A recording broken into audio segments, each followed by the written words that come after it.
வாத்தியாருன்னா இப்படி இருக்கணும்பா என்று காலமெல்லாம் கொண்டாட வைக்கும் எத்தனையோ ஆசிரியர்கள் இங்கே இருக்கிறார்கள்.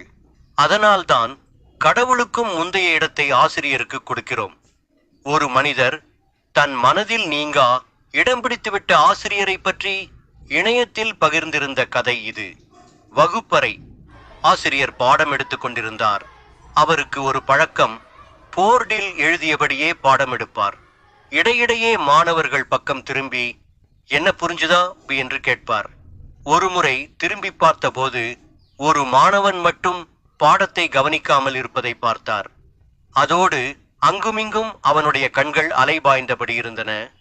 அவனுக்கு ஏதோ பிரச்சனை என்பது அவருக்கு புரிந்து போனது.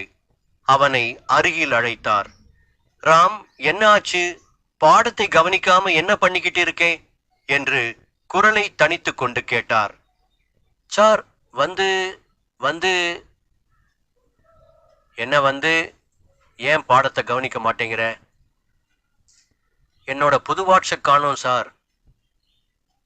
கையில தானே கட்டியிருந்த? இல்ல சார், அது புது வாட்ச். யாராவது ஏதாவது சொல்லுவாங்கன்னு பேக்ல வச்சிருந்தேன் சார். பேக்க நல்லா பாத்தியா? பார்த்துட்டேன் சார். இல்ல. ராம் அழும் நிலைக்கு வந்திருந்தான். ஆசிரியர் பாடம் நடத்துவதை நிறுத்திவிட்டு தன் நாற்காலியில் அமர்ந்தார். 2 நிமிடங்கள். ஆசிரியர் தன் இருக்கையிலிருந்து எழுந்தார். ஸ்டூடெண்ட்ஸ் எல்லாரும் எந்திரிங்க. மாணவர்கள் எழுந்தார்கள். அந்த சுவரோரமா போய் வரிசையா நில்லுங்க. நான் சொல்ற வரைக்கும் யாரும் கண்ணை திறக்க கூடாது. ஆசிரியர் சொன்னபடியே மாணவர்கள் சுவரோரமாக நின்றபடி கண்களை மூடிக்கொண்டார்கள். வாட்சை எடுத்த மாணவனுக்கு விஷயம் புரிந்துவிட்டது. அவனுடைய பாக்கெட்டில்தான் அந்த வாட்ச் இருந்தது. எங்கே மாட்டிக்கொள்வோமோ என்கிற அச்சத்தில் இதயம் தடக் தடக் என்று அடிக்க ஆரம்பித்தது. ஆசிரியர் மாணவர்களின் அருகில் வந்தார். ஒவ்வொரு மாணவனின் சட்டை, கால் சட்டை பாக்கெட்டிலும் கையை விட்டு பார்த்தார். எல்லா மாணவர்களும் கண்களை மூடியிருந்தார்கள். ஒரு மாணவனின் பாக்கெட்டில் அந்த வாட்ச் இருந்தது. அதை எடுத்துக்கொண்ட ஆசிரியர் மற்ற மாணவர்களின் பாக்கெட்டுகளையும் ஆராய்ந்தார். பிறகு தன் இருக்கைக்கு போனார். ஸ்டூடெண்ட்ஸ், இப்போ கண்ணை திறக்கலாம். எல்லாரும் அவங்கவங்க சீட்ல போய் உட்காருங்க. வாட்சை எடுத்த மாணவனுக்கு மிகவும் பதற்றமாக இருந்தது. ஆசிரியர் தன்னை எல்லோர் முன்னிலையிலும் கடுமையாக திட்டப் போகிறார், அடிக்கப் போகிறார் என்றெல்லாம் பயந்தான். ஆனால் அப்படி எதுவுமே நடக்கவில்லை. ஆசிரியர் ராமை அழைத்தார். அவனிடம் வாட்சை கொடுத்தார்.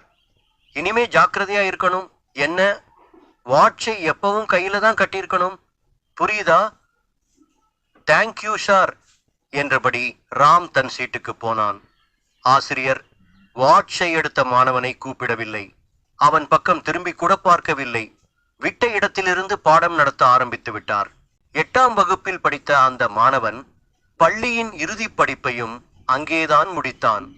அவ்வப்போது ஆசிரியர் அவனை பார்த்தாலும் அவனிடம் அந்த வாட்ச் குறித்து ஒரு வார்த்தை கூட அவர் கேட்கவில்லை.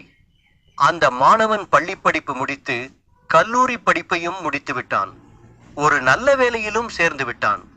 ஒரு நாள் ஏதோ ஓர் இலக்கிய கூட்டத்துக்கு போயிருந்தான். பார்வையாளர்கள் அமர்ந்திருந்த பகுதியில் தன்னுடைய முன்னாள் ஆசிரியரும் அமர்ந்திருந்ததை பார்த்தான். கூட்டம் முடிவதற்காக காத்திருந்தான். அவருக்கருகில் போனான். சார், நான் சரண், என்ன ஞாபகம் இருக்கா? ஆசிரியர் கண்ணாடியை உயர்த்தி கொண்டு அவனை உற்று பார்த்தார். சரணா? எந்த சரண்? எனக்கு அடையாளம் தெரியலையப்பா. சார், நான் நம்ம ஸ்கூல்ல 8வது உங்க கிளாஸ்ல தான் படித்தேன். நீங்க கூட ஒரு நாள் ஒரு பையன் ராம் அவனோட வாட்சை காணோம்னு சொன்னதும் எல்லாரையும் வரிசையா கண்ணை மூடி நிக்க சொன்னீங்களே. ஆமா ஆமா, ஞாபகம் இருக்கு. நீ அந்த கிளாஸ்லயா படிச்ச? ஆமா சார். அது மட்டும் இல்லை, அந்த வாட்சை எடுத்ததே நான் தான் சார். சும்மா விளையாட்டுக்காக தான் எடுத்தேன். உண்மையில திருடணுங்கிற எண்ணம் எனக்கு இல்லை சார். அதோட அன்னிலிருந்து விளையாட்டுக்கு கூட யாரோட பொருள் மேலேயும் ஆசைப்படுறது இல்லை சார். நீங்க கூப்பிட்டு கண்டிப்பீங்கன்னு பார்த்தேன். ஆனா என்னை ஒரு வார்த்தை கூட கேட்கலையே. ஏன் சார், நீதானா அது? அன்னைக்கு உன்னை கூப்பிட்டு கண்டிருச்சிருந்தா உன் மேல ஒரு கரை விழுந்திருக்கும். மற்ற பசங்கள்லாம் உன்னை திருடன்னு நினைக்க ஆரம்பிச்சிருப்பாங்க. உன் எதிர்காலமே பாழா போயிருக்கும். அதனால தான் எல்லா ஸ்டூடெண்ட்ஸோட கண்ணையும் மூட சொன்னேன். அந்த சம்பவம் உன்னை எப்படி திருத்தி இருக்கு பாரு. நீ இந்த அளவுக்கு வளர்ந்தது எனக்கு பெருமையா இருக்கு சரண். சரண் கண்கள் கலங்க ஆசிரியரின் கையை ஆதூரத்துடன் பற்றி கொண்டான். ஆசிரியர் சொன்னாரு, உனக்கு இன்னொன்னு தெரியுமா சரண்? அன்னைக்கு நானும் என் கண்ணை மூடிக்கிட்டு தான் எல்லாரோட பாக்கெட்டையும் செக் பண்ணினேன். வாட்சை எடுத்த பையன் மேல எனக்கு பேட் இமேஜ் ஏற்பட்டுடக்கூடாது இல்லையா? அதுக்காக உங்கள் வாழ்வில் மறக்க முடியாத ஆசிரியருக்கு கமெண்டில் வாழ்த்துக்களை பதிவிடுங்கள். இந்த பதிவு பிடித்திருந்தால் லைக் செய்யுங்க, கமெண்ட் செய்யுங்க, நம்ம பியூசுர டிவிக்கு சப்ஸ்கிரைப் செய்யுங்க. நன்றி, வணக்கம்.